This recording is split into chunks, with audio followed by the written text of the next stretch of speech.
Oi, esse é o programa Entrevista aqui no Canal Futura. Hoje a gente tem a honra de receber a Clarice Cunha Link. Clarice, muito obrigado por estar aqui conosco.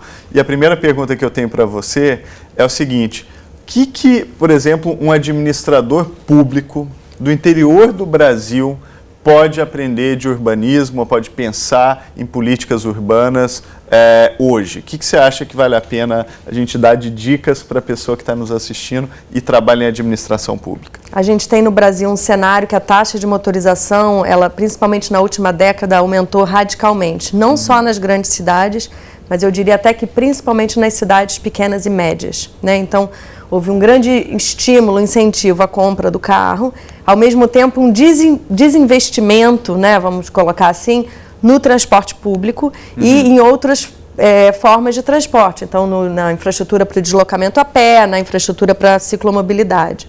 Né? E o que a gente está vendo é que cada vez mais as cidades, inclusive as cidades menores, então não estou falando de Rio, São Paulo, aqui estou falando do interior, estão se tornando espaços insuportáveis de circulação e deslocamento, né?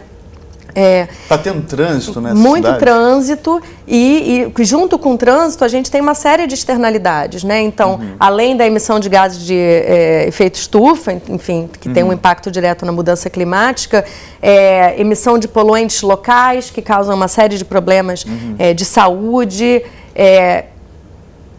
mortes no trânsito, né? Então, o problema da segurança viária é muito sério, um problema de disputa pelo espaço público, né? De qualidade de cidade, qualidade de espaço público de um modo geral para todos os outros, né?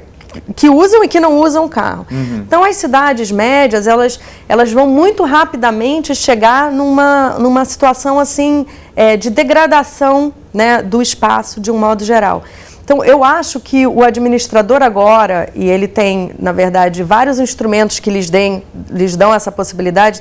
A Lei Nacional da Mobilidade Urbana define que todas as cidades com mais de 20 mil habitantes têm que elaborar planos de mobilidade. Já tinham que ter elaborado, né? Tá. Os Mas planos a maioria provavelmente não fez. A grande maioria não fez, a grande maioria mesmo, um percentual mínimo, assim, menos de 10% das cidades têm planos de mobilidade. A gente está falando aqui de mais de 3 mil municípios acima de 20 mil habitantes. Tá.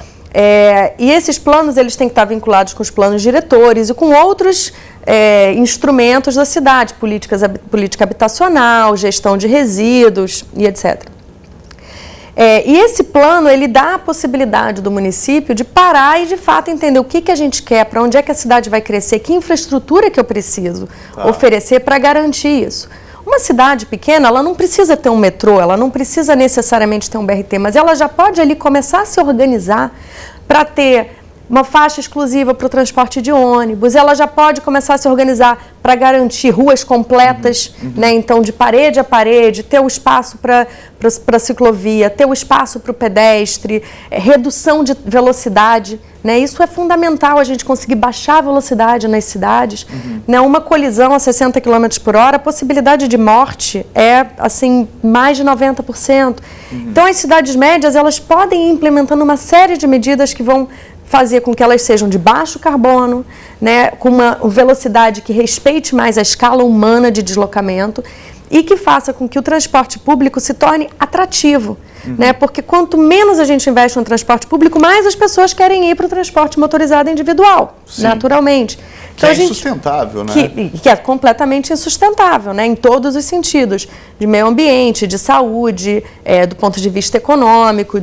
Então, acho que essa mudança, e as cidades médias, elas ainda têm um tamanho, né, muitas delas, um tamanho de cidade, uma governança que permite, de fato, avançar com essa agenda. Então, como que elas podem, de fato, se tornar modelo, né? E a partir desses modelos, então, de baixo carbono, baixa velocidade, promovendo outras formas de deslocamento por bicicleta, a pé, cidades que promovem o deslocamento por bicicleta, inclusive para mulheres, para crianças, para idosos. Né? Você vai na Europa e fala, não é possível, eu nunca vi tanto idoso pedalando.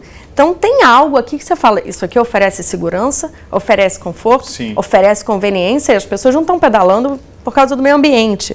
Elas estão pedalando porque, de fato, é conveniente pedalar, é mais fácil pedalar, é mais barato pedalar. Sim. Então, a gente pensar assim, que cidades médias têm essa possibilidade de diversificarem, de fato, a sua divisão modal. Cada vez mais as cidades médias têm na sua divisão modal a maior parte das viagens feitas por carro. O ITDP está presente em várias cidades do Brasil e também do mundo, né?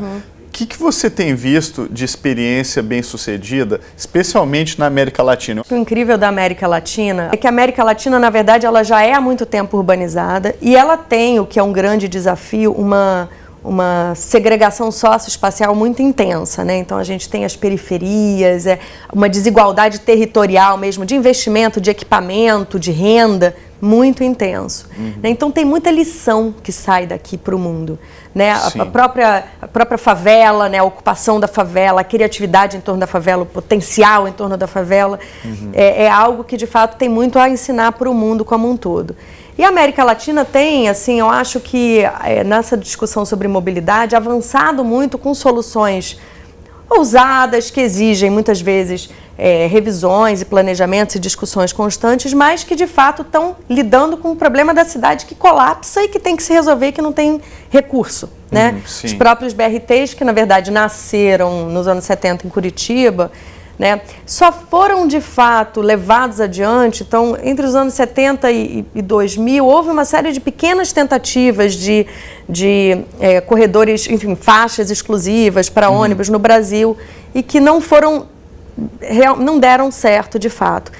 E aí, em 2000, o Henrique Peñalosa, então prefeito de Bogotá, ele resolve de fato levar esse modelo adiante de forma mais estruturada, e é o conceito de metronizar o sistema de ônibus, né? Então trazer... Ou seja, transformar ele mais próximo de um metrô. Isso, então trazer todos os componentes do sistema de trilhos, que é da confiabilidade, da via exclusiva para aquele modal, da frequência, da estação fechada. Então tem uma série, o embarque em nível, várias portas para embarque. Então tem uma série de aspectos que foram pensados. O que é importante aqui nesse sistema de trilhos que a gente pode levar e qualificar o sistema de ônibus? O sistema de ônibus tem muita capilaridade nas cidades, né? E tem muita flexibilidade. Então, e é como a maior parte das pessoas se deslocam. Né? Então tem muito disso que você pode trazer e pode fazer com que o sistema de ônibus então se torne mais interessante, né? E mais viável.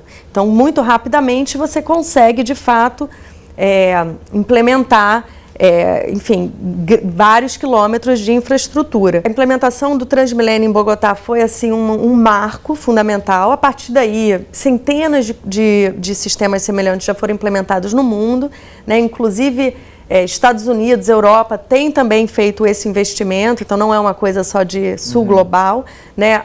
A China é onde isso acontece com bastante força, né? Inclusive porque eles têm recurso e têm máquina e têm, enfim, uma determinação política até que faz com que isso aconteça com mais rapidez. Né? Na África a gente está vendo os sistemas de BRT se avançarem bastante também. Acho que o importante aqui é entender que, e aí no caso das cidades grandes, as cidades precisam de sistemas multimodais. Sim. Então, um modal só não dá conta. O metrô só não dá conta, o trem só não dá conta, o ônibus só não dá conta, o carro só não dá conta, nem a moto, nem a bicicleta, nem a mobilidade a pé.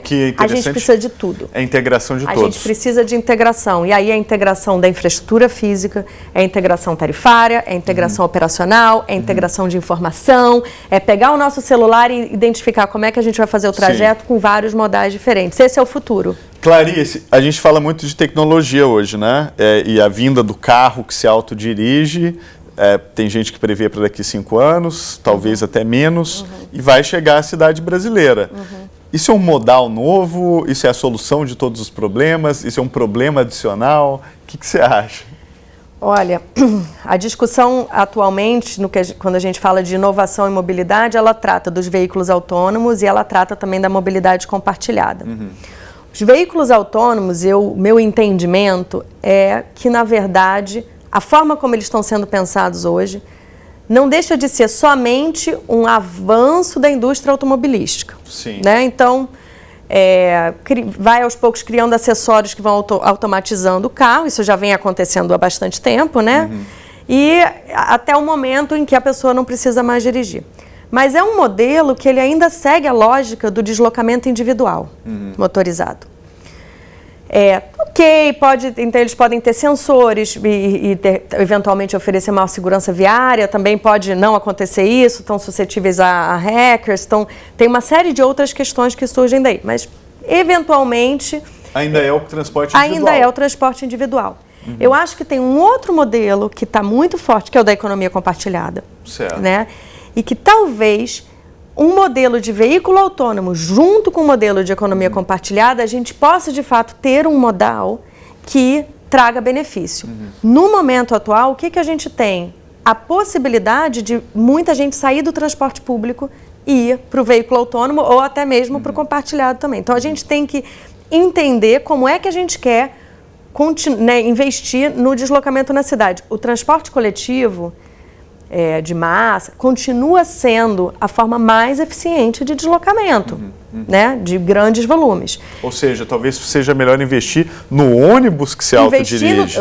Então essa é uma questão fundamental. Toda discussão sobre eficiência energética e tecnologia veicular, ela tem que priorizar o transporte público. Sim. Porque também é uma forma de qualificar o transporte público. E eu tive há pouco tempo conversando com uma especialista da Universidade de Nova York, ela me falou que no ônibus que se autodirige, quando você entra no ônibus e está levando o seu celular, ele já sabe a rota de todo mundo que está lá dentro. Então, ele otimiza o trajeto, entendeu? Ele não... Também é meio assustador, né? Vamos concordar, esse futuro... mas esse é um uso positivo, porque a gente é tão monitorado para coisas que são contra, às vezes, o que a gente gostaria, que esse tipo de monitoramento para melhorar a nossa vida, eu acho um avanço. Então, imagina o ônibus que adapta a sua rota a todo mundo que está dentro dele e torna ela mais eficiente. Quer dizer, todas essas tendências da quarta revolução industrial, né, que são os veículos autônomos, a mobilidade compartilhada, a internet das coisas, tudo isso eu acho que tem um potencial de fato, fazer com que as cidades sejam efetivamente sustentáveis. O importante é que a gente entenda o que a gente quer. Porque também tudo isso pode ser utilizado para a gente ter mais gente com seu próprio carro. Exato. Né, na garagem. Então, o que a gente quer, para onde é que a gente quer ir?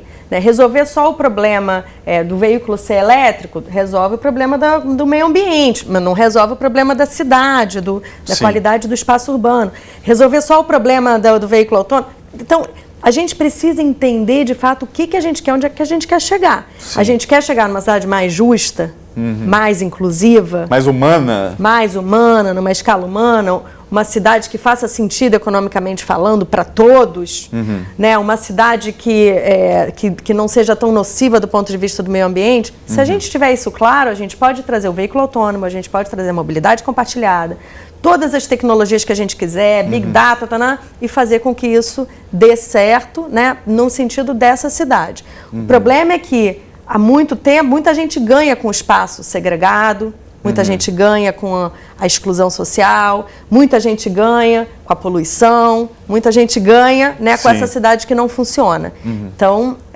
como é que a gente vai conseguir, de fato... Qual é a política disso?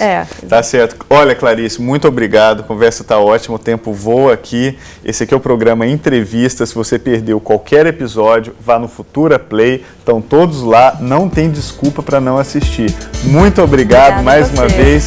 Tchau, gente. Até a próxima.